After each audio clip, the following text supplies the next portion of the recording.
നമ്മൾ നമ്മുടെ ഒരു സുഹൃത്തിന് പൈസ കടം കൊടുക്കുകയാണെന്നുണ്ടെങ്കിൽ നമ്മൾ 3 വട്ടം ചിന്തിക്കും. അതെ, ശരിയല്ലേ? ബിസിനസ്സിലാണെങ്കിൽ ചിന്തിക്കും. നമ്മുടെ സ്വന്തം ബിസിനസ്സിലാവുമ്പോൾ നമ്മൾ ചിന്തിക്കില്ല. കാരണം നമ്മൾ ചിന്തിക്കുന്ന ആ ബിസിനസ് എന്ന് പറയുന്നത് ഞാനാണ്, അവിടെ പൈസ കൈമാറ്റം ചെയ്യപ്പെടുന്നില്ല എന്നുള്ള ചിന്തയാണ്. അത് തെറ്റാണ്. ആളുകൾ ഏത് തരത്തിലുള്ള ആളുകളെ നമ്മൾ ഹയർ ചെയ്യണം എന്നുള്ളതാണ്. ബെസ്റ്റ് പേഴ്സണെ ഹയർ ചെയ്യണോ, റൈറ്റ് പേഴ്സണെ ഹയർ ചെയ്യണോ എന്നുള്ളത്. പലപ്പോഴും ആളുകൾ ഡിസേർവ് ചെയ്യുന്ന സാലറി നമ്മൾ അവർക്ക് കൊടുക്കണമെന്ന് പറയുന്നു. ഹനീഫിക്ക് ഒരാളെ ഹയർ ചെയ്യുകയാണ്.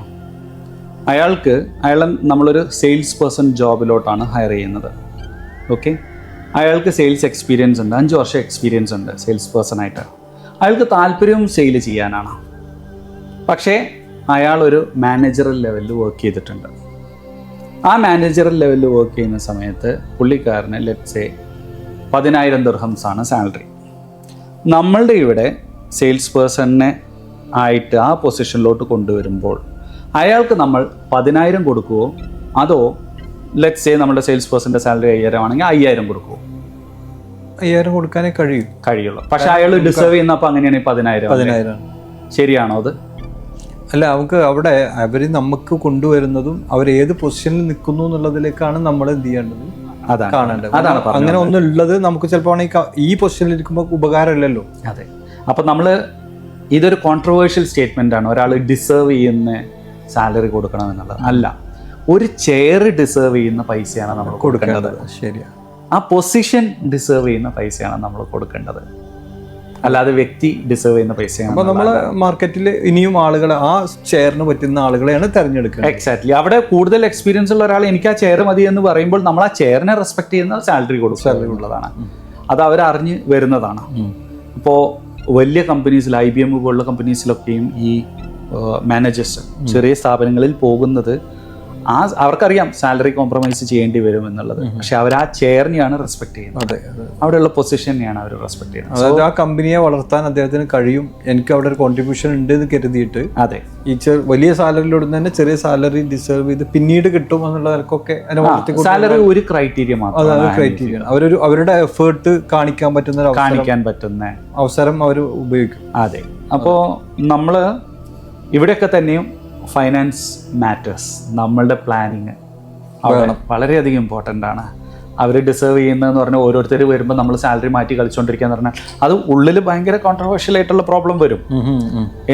അവന് സാലറി കൂടുതൽ കിട്ടി, എനിക്ക് സാലറി കുറവാണ്, ഞങ്ങൾ ഈക്വൽ എക്സ്പീരിയൻസ് ആണ്, ഞങ്ങൾ അതാണ് ഇതാണ്, അല്ലെങ്കിൽ ഈ ചേർന്ന് ഇത്രയാണ് പറഞ്ഞിട്ടുണ്ടായിരുന്നത്.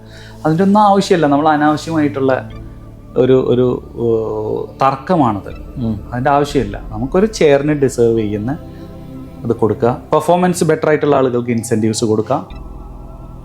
മനസ്സിലായില്ലേ?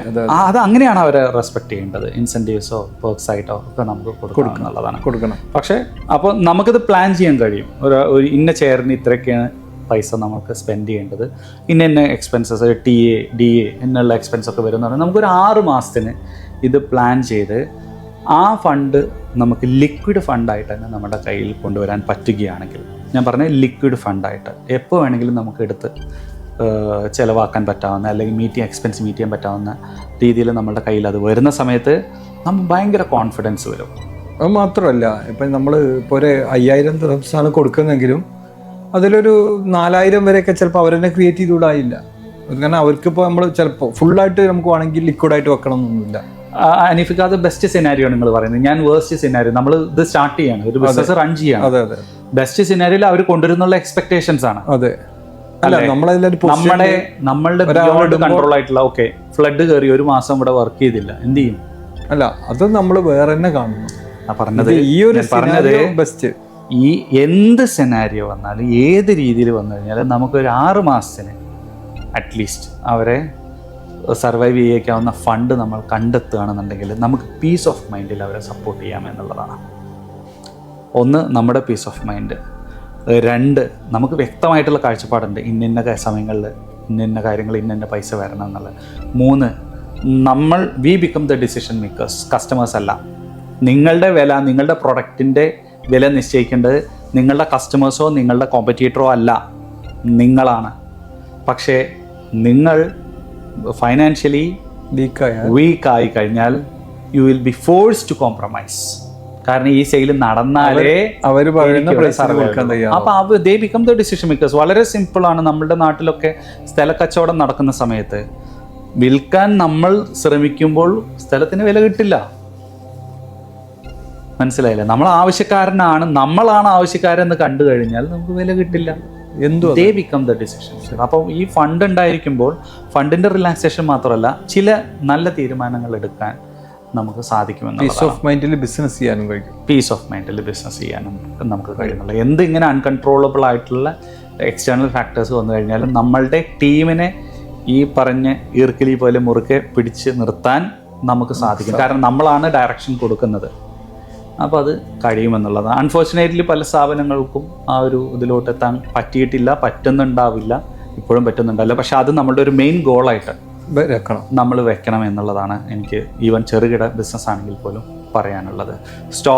നമുക്ക് സ്റ്റോക്ക് മെയിൻറ്റെയിൻ ചെയ്യുന്ന സമയത്ത് പെട്ടെന്ന് ഇതുപോലെ എന്തെങ്കിലും ഒരു ഇഷ്യൂ വന്നു, പച്ചക്കറി കടയാണ്, സാധനങ്ങൾ ചീഞ്ഞു പോകാം, ഇങ്ങനെ ലോസ് വരാം.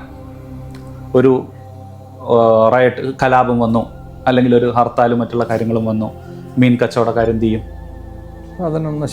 നശിച്ചു പോവാം. അപ്പം ഇതൊക്കെ നമുക്കൊന്ന് സെക്യൂർഡ് ആയിട്ട് നമുക്ക് ഈ ലോസൊക്കെ ഇതിൻ്റെ ഭാഗമാണ്.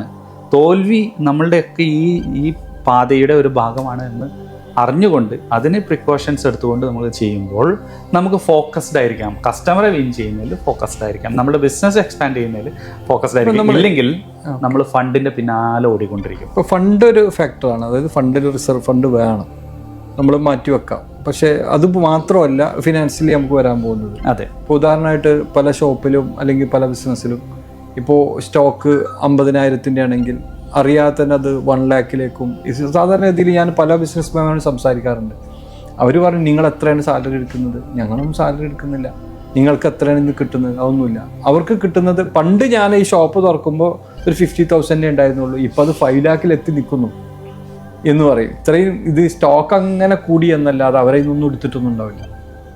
ഈ രീതിയിലൊക്കെ ഉള്ള ആളുകളെ നമ്മൾ അതിന്റെ ശാസ്ത്രം എന്താണെന്നുള്ളത് അറിയാമോ? അതിന്റെ ഒരു സൈക്കോളജി ഉണ്ട്. നിയാസിക്ക പറയാമോ എന്തുകൊണ്ടായിരിക്കും അങ്ങനെ സ്റ്റോക്ക് കൂടുന്നത് എന്നുള്ളത്? അല്ല, ആവശ്യക്കാരുണ്ടാവും, അപ്പൊ അതിനനുസരിച്ച് പുതിയ സ്റ്റോക്ക്, പുതിയ ഐറ്റംസ് ആഡ് ചെയ്യും. അല്ല, എന്തുകൊണ്ടാണ് നമ്മൾ ഫണ്ട് മറിച്ച് അങ്ങനെ സ്റ്റോക്ക് കൂട്ടുന്നത്? അതിനൊരു സൈക്കോളജി ഉണ്ട് ഹനീഫിക്ക. എന്താണ്? അറിയാം, പറഞ്ഞോളൂ. ശരി. നമ്മൾ നമ്മുടെ ഒരു സുഹൃത്തിന് പൈസ കടം കൊടുക്കുകയാണെന്നുണ്ടെങ്കിൽ നമ്മൾ 3 വട്ടം ചിന്തിക്കും. അതെ, ശരിയല്ലേ? ബിസിനസ്സിലാണെങ്കിൽ ചിന്തിക്കും. നമ്മുടെ സ്വന്തം ബിസിനസ്സിലാകുമ്പോൾ നമ്മൾ ചിന്തിക്കില്ല. കാരണം നമ്മൾ ചിന്തിക്കുന്ന ആ ബിസിനസ് എന്ന് പറയുന്നത് ഞാനാണ്, അവിടെ പൈസ കൈമാറ്റം ചെയ്യപ്പെടുന്നില്ല എന്നുള്ള ചിന്തയാണ്. അത് തെറ്റാണ്. നമ്മൾ തിരിച്ചെടുക്കാൻ നമ്മുടെ മനസ്സ് പോലും പറയില്ല. കാരണം മനസ്സ് പറയുന്നത് നമ്മൾ തന്നെയല്ലേ ബിസിനസ് എന്നുള്ളത്. തെറ്റാണത്. ബിസിനസ് എന്ന് പറയുന്നത് ഡിഫറെൻറ്റ് എൻറ്റിറ്റിയാണ്. അത് നമ്മുടെ കുഞ്ഞായിട്ട് നമ്മൾ സെപ്പറേറ്റ് ആയിട്ട് നമ്മളതിനെ കൊടുക്കുന്നതിന് കാര്യമുണ്ടായി. 2-3 വെച്ചാൽ നമ്മൾ തന്നെയാണ്, നമുക്കറിയാം എത്ര പ്രോഫിറ്റ് കിട്ടുന്നുണ്ട്. ഒരു ചെറിയ ഗസ്സിങ്ങൾ ഒരുപാടുണ്ടാവും. ഇത് മാത്രമല്ല, മറ്റൊരുത്തിന്റെ കയ്യിലല്ല, എൻ്റെ കയ്യിൽ തന്നെയാണല്ലോ ഉള്ളത്.